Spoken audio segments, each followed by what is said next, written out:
کہ اللہ تعالیٰ اگر مال دے تو اس میں صرف مکانوں کے اندر آدمی لگ جائے یا اس کے علاوہ آرائے ذبائش. اب یہ مکان کتنی دیر تک آدمی اسی میں رہے گا نا قیامت تک جو مکان ہم بناتے ہیں؟ کیا خیال ہے کتنا عرصہ رہے گا بندہ؟ اور پھر اس کے بعد یہاں دنیا میں کماتا کوئی اور ہے، اڑاتا کوئی اور ہے. یہ دنیا کا دستور ہے. تو اس طریقے سے اللہ کے پیارے محبوب فرماتے ہیں اللہ تعالیٰ کسی کو مال دے اور وہ راہ الہی میں خرچ نہ کرے بلکہ فضول کاموں کے اندر وہ اپنا مال سارے کا سارا خرچ کر دیتا ہے. تو اللہ کے پیارے محبوب فرماتے ہیں یہ وہ بندہ ہے کہ جو اللہ تعالیٰ کی طرف سے غضب کے مقام پہ ہے اور نہایت بری جگہ پہ ہے. یہ آخری حدیث حضرت عقبہ بن عامر حدیث کے راوی ہیں. یہ بیان کرتے ہیں میں نے مصطفیٰ کریم علیہ السلام سے یہ سنا ہے، آقا نے ارشاد فرمایا کل امرئ فی ظل صدقاتہ حتی یقضی بین الناس، کہ قیامت کے دن، اب قیامت کے دن کوئی بھی کسی طرح کا سایہ تو نہیں ہوگا، لیکن قیامت کے دن ہر بندہ اپنے صدقے کے سائے میں ہوگا. دنیا میں جو صدقہ کرتا ہے نا، یہ صدقہ اتنا بڑا ہو جائے گا وہاں کہ اس کے سائے کے اندر وہ قیامت کا یہ حتی یقضی بین الناس، یہاں کے تک کہ لوگوں کے درمیان فیصلہ ہو جائے گا. یعنی 50,000 سال کا وہ دن ہوگا نا، اس کو ٹینشن نہیں ہوگی، یہ اپنے صدقے کے سائے میں وہاں پہ ہوگا محشر کے میدان میں. اور آگے فرمائے تھے حضرت یزید رضی اللہ تعالیٰ عنہ، وہ بیان فرماتے ہیں، یہ راوی ہیں، فکان ابو الخیر مرصد، کہ ابو الخیر مرصد ایک بزرگ کا نام ہے کہ یہ ہمیشہ صدقہ کیا کرتے تھے ہر دن، اگرچہ ایک پیاز کا ایک چھلکا ہی کیوں نہ ہو وہ بھی یہ صدقہ کیا کرتے تھے. حضرت امام احمد بن حنبل نے مسند امام احمد بن حنبل کے اندر اس حدیث پاک کو روایت کیا، اور ان کے تعلق سے یہاں تک آیا ہے حدیث کی کتابوں میں، یہ اتنے بڑے بزرگ تھے کہ یہ اپنے گھر سے جب بھی مسجد میں جاتے کبھی روٹی کا ٹکڑا، کبھی کھجور، اور کچھ نہ ہوتا تو پیاز. کوئی آدمی پوچھتا کہ یہ پیاز سے تو آپ کے کپڑوں سے بدبو آئے گی، تو وہ فوراً نبی پاک علیہ الصلوۃ والسلام کی یہ حدیث بیان کرتے کہ میں نے سنا ہے کہ آقا کریم علیہ الصلوۃ والسلام کے ایک صحابی سے کہ مصطفیٰ کریم علیہ السلام نے ارشاد فرمایا کہ بندہ قیامت کے دن صدقے کے سائے میں ہوگا. میں ہر دن اس لیے صدقہ کرتا ہوں تاکہ اللہ تعالیٰ وہاں سائے کا انتظام فرما دے. اللہ تبارک و تعالی ہم سب کو عمل خیر کی توفیق عطا فرمائے. اللہم صلی وسلم علی سیدنا حبیبنا شفینا مولانا مولانا محمد وبارک وسلم صلی اللہ وسلم علیک یا سیدی یا رسول اللہ.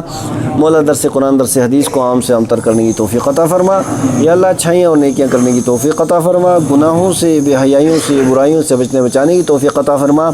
یا اللہ تیرے ان نیک بندوں نے اپنا قیمتی وقت نکال کر کے نبی پاک علیہ السلام کے یہ فرمودات عالیہ فرامین مقدسہ سنیں، ان کی دنیا و آخرت بہتر سے بہتر فرما. جائز مقاصد اور نیک نیتوں میں کامیابیاں عطا فرما. یا اللہ یہ عشرہ مغفرت ہے، ہم سب کی مغفرت و بخشش فرما. ہمارے آبا و اجداد جو اہل ایمان ہیں ان کی مغفرت و بخشش فرما. یا اللہ رحمتوں کے دروازے، برکتوں کے دروازے ہمارے لیے کھول دے. یا اللہ ہمارے گناہوں کو معاف فرما دے. بے حیائیوں برائیوں سے بچانے کی توفیق عطا فرما. ہمارے بچوں کی خیریت فرما، ان کی تعلیم و تربیت میں برکتیں عطا فرما، روزی روزگار میں برکتیں عطا فرما. آقا کریم علیہ الصلوۃ والسلام نے ارشاد فرمایا کہ 3 قسم کے لوگ وہ ہیں یا 3 چیزیں وہ ہیں کہ جن پر میں حلف دیتا ہوں اور میں حلفیہ جن کے بارے میں کہہ رہا ہوں، اور میں تمہیں ایسی بات بتاتا ہوں جس کو تم ہمیشہ یاد رکھنا. قال پھر ارشاد فرمایا پہلی چیز یہ ہے جس پہ نبی پاک علیہ الصلوۃ والسلام نے قسم کھا کر کے ارشاد فرمایا ہے، ما نقصا مال و عبد من صدقۃ، کہ کسی بھی بندے کا مال صدقے سے کم نہیں ہوگا. اس پہ آقا کریم علیہ الصلوۃ والسلام نے حلف اٹھایا ہے، یعنی حلفیہ نبی پاک علیہ الصلوۃ والسلام نے ارشاد فرمایا کہ صدقہ دینے سے کسی کا مال کم نہیں ہوگا. اس کے مال کی زیادتی کی اور بڑھوتری کی گارنٹی نبی پاک علیہ الصلوۃ والسلام نے عطا کی ہے. ولا ظلم عبد مظلمتن صبر علیہ الا زاد اللہ عزا، اور دوسرا وہ آدمی جس کے اوپر کوئی ظلم کرے اور ظلم کرنے کے بعد جو مظلوم ہو وہ آہ زاری گریہ زاری نہ کرے بلکہ ظلم کے اوپر صبر کر لے، تو نبی پاک علیہ الصلوۃ والسلام نے حلف اٹھا کر کے کہا کہ اس کو اللہ تبارک و تعالی عزت عطا فرمائے گا، اس مظلوم کی عزت کے اندر اللہ تبارک و تعالی اضافہ فرمائے گا. یہ 2 ہو گئے. اور پھر آقا کریم علیہ الصلوۃ والسلام نے ارشاد فرمایا ولا فتح عبد باب مسألۃ الا فتح اللہ علیہ باب فقر، اب یہ تیسری چیز جس سے کچھ لوگ مجھ سے چڑھتے بھی ہیں وہ یہ ہے کہ نبی پاک علیہ الصلوۃ والسلام نے ارشاد فرمایا کہ جو آدمی سوال کا اور مانگنے کا دروازہ کھولتا ہے، نبی پاک علیہ الصلوۃ والسلام نے حلف اٹھا کر کے ارشاد فرمایا اللہ تعالیٰ غریبی اور محتاجی کا دروازہ اس کے لیے کھول دے گا، کبھی بھی وہ آدمی غنی نہیں ہو سکتا ہے جو مانگنے کے لیے تعلق، بلکہ یہاں تک کوشش کرنی چاہیے جہاں تک اپنی یہاں تک جو بزرگان دین اور صوفیہ کرام فرماتے ہیں کہ اگر انسان بہت زیادہ محتاج ہو، تنگ دست ہو، پریشان حال ہو تو اسے قرض لینے سے بھی اعتراض کرنا چاہیے، کیونکہ یہ بھی تو دوسرے کے سامنے ایک طرح کا سوال کرنا ہے نا۔ تو جب قرض لینے سے بھی لوگ ہمارے بزرگان دین نے، صوفیہ کرام نے منع فرمایا ہے، پھر بغیر ضرورت کے ہاتھ پھیلانا، تو اس سے جو ہے وہ محتاجی اور غریبی ہی کے اندر اضافہ ہوگا، کبھی ایسا آدمی خوشحال نہیں ہو سکتا ہے۔ پھر آگے مصطفیٰ کریم صلی اللہ تعالیٰ علیہ وسلم نے ارشاد فرمایا کہ اب میں تمہیں ایک بات بتاتا ہوں، اس کو تم اچھے طریقے سے یاد رکھنا۔ قال انما الدنیا لاربعۃ نفر، کہ یہ دنیا جو ہے یہ 4 طرح کے لوگوں کے لیے ہے۔ ایک وہ بندہ ہے عبد رزقہ اللہ مالا وعلما وہو یتقی فیہ ربہ، کہ ایک وہ آدمی ہے کہ اللہ تبارک و تعالیٰ نے اسے علم بھی عطا فرمایا اور اسے مال بھی عطا فرمایا، اور وہ خدائے قدوس سے ڈرتا بھی ہے، یعنی اپنے علم پر عمل بھی کرتا ہے اور اپنے مال کو صحیح جگہ پر خرچ کرتا ہے۔ ہمارے استاذ گرامی وقار، استاذ الاساتذہ، ہمارے استادوں کے استاد حضور حافظ ملت رحمۃ اللہ علیہ فرمایا کرتے تھے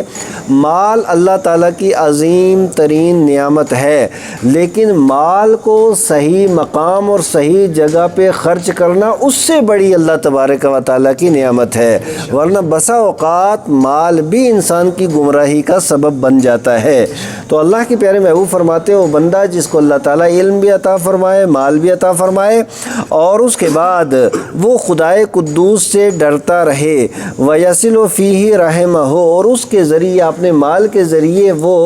اپنے رشتوں کو جوڑتا رہے، کوئی بھی رشتہ نہ کاٹے، وَيَعْلَمُ لِلَّهِ فِيهِ حَقًّا، اور اللہ تبارک و تعالیٰ کا حق بھی اس میں پہچانتا رہے، زکوٰۃ ہے، صدقات ہے، یہ ساری چیزیں نکالتے رہے، فحاز بافضل المنازل، رتبے کے اعتبار سے یہ بندہ سب سے اونچے درجے کا ہے، جس کو اللہ تعالیٰ علم اور مال دونوں چیزیں دے، اور علم کا بھی وہ خیال رکھے اور مال کو بھی صحیح جگہ پہ خرچ کرے، رتبے کے اعتبار سے اللہ کے پیارے محبوب فرماتے بڑے اونچے مقام پہ یہ ہے۔ وَعَبْدٌ، اور دوسرا وہ بندہ ہے رزقہ اللہ علما ولم یرزقہ مالا فہو صادق النیت یقول، اور دوسرا وہ بندہ ہے کہ جس کو اللہ تبارک و تعالیٰ نے علم تو دیا ہے لیکن مال اسے نہیں دیا، لیکن وہ اس کے اندر اتنا زیادہ، اس کی نیت اتنی اچھی ہے کہ وہ یہ کہتا ہے لو ان لی مالا لعملت بعمل فلان فہو بنیتہ فاجرہما سوا، یعنی علم تو ہے لیکن مال نہیں ہے، لیکن اس کے باوجود اس کی نیت یہ ہے کہ یا اللہ اگر میرے پاس مال ہوتا تو میں تیری راہ میں خرچ کرتا، مسجد بنواتا، مدرسے بناتا، کسی غریب کی مدد کرتا، رفاع عام کے کام کرتا، یہ نیت اس کی ہے۔ اللہ کے پیارے محبوب فرماتے ہیں اسی نیت کے پیش نظر اللہ تبارک و تعالی مالدار کے برابر اسے ثواب عطا فرما دیتا ہے، اور ان دونوں کا درجہ ایک طرح کا ہے، یعنی ایک تو وہ ہوا نا علم مال دونوں اس کے پاس ہیں، اور مال اللہ کی راہ میں وہ خرچ بھی کرتا ہے، اس کے پاس صرف علم ہے، مال ہے ہی نہیں ہے، لیکن نیت ہے اللہ کی راہ میں خرچ کرنے کی،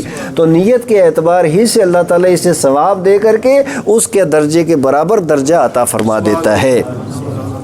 اور پھر اللہ کے پیارے محبوب صلی اللہ تعالیٰ علیہ وسلم ارشاد فرماتے ہیں کہ تیسرا وہ شخص ہے کہ اللہ تبارک و تعالیٰ نے اس بندے کو نہ مال دیا ہے اور نہ علم دیا ہے، نہ علم بھی نہیں ہے اور مال بھی نہیں ہے، اور جب مال بھی نہیں ولا یعلم للہ فیہ حق، مال تو دیا ہے، اور تیسرا وہ درجہ ہے کہ بندہ ہے کہ جس کو اللہ تعالیٰ نے مال دیا ہے لیکن ولا یعلم للہ فیہ حق فہذا باخبث المنازل، لیکن اسے پتہ ہی نہیں مال ہے، لیکن وہ مال ڈٹ کر کے ادھر ادھر خرچ کر رہا ہے، فضول کاموں میں خرچ کر رہا ہے، اور اللہ کی راہ میں خرچ نہیں کرتا۔ فضول کاموں میں کیسے خرچ کرنا ہے؟ نبی مکرم نور مجسم سید عالم صلی اللہ تعالی علیہ وآلہ وسلم تشریف لے جا رہے تھے، راستے میں دیکھا ایک بہت عالی شان محل کسی نے بنایا۔ آقا نے ارشاد فرمایا یہ کس کا ہے؟ کہا فلاں شخص کا ہے۔ تو نبی پاک علیہ الصلوۃ والسلام کے چہرے مبارک کے اوپر کراہت کے نشان آ گئے کہ اتنا بڑا محل کس لیے اس نے بنا دیا؟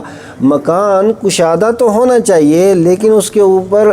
زیادہ خرچہ کرنا جس کی ضرورت نہ ہو۔ نبی پاک علیہ الصلوۃ والسلام نے جب اسے ناپسند کیا تو مالک مکان کو پتہ لگا، تو اس نے فوراً مزدوروں کو لیا اور اس کے بعد سارا مکان منہدم کر دیا، توڑ دیا مکان۔ پھر آقا کریم علیہ الصلوۃ والسلام کا گزر ہوا، ارشاد فرمایا کہ یہاں ایک مکان تھا۔ کہا یا رسول اللہ جب اسے پتہ لگا نا آپ کو ناپسند ہے تو اس نے مکان توڑ کے رکھ دیا ہے۔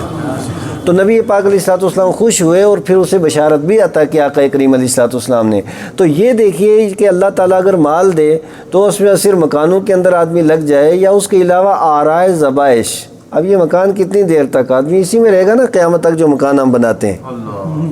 کیا خیال ہے کتنا عرصہ رہے گا بندہ؟ اور پھر اس کے بعد یہاں دنیا میں کماتا کوئی اور ہے، اڑاتا کوئی اور ہے، یہ دنیا کا دستور ہے۔ تو اس طریقے سے اللہ کے پیارے محبوب فرماتے ہیں اللہ تعالیٰ کسی کو مال دے اور وہ راہ الہی میں خرچ نہ کرے بلکہ فضول کاموں کے اندر وہ اپنا مال سارے کا سارا خرچ کر دیتا ہے، تو اللہ کے پیارے محبوب فرماتے ہیں یہ وہ بندہ ہے کہ جو اللہ تعالیٰ کی طرف سے غضب کے مقام پہ ہے اور نہایت بری جگہ پہ ہے۔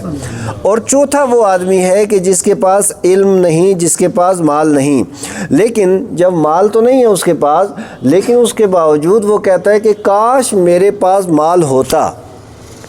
اور میں بھی اسی کی طرح فضول کاموں میں خرچ کرتا، تو پھر اللہ تبارک و تعالیٰ اس کے برابر نیت کے اعتبار سے اسے گناہ دے دیتا ہے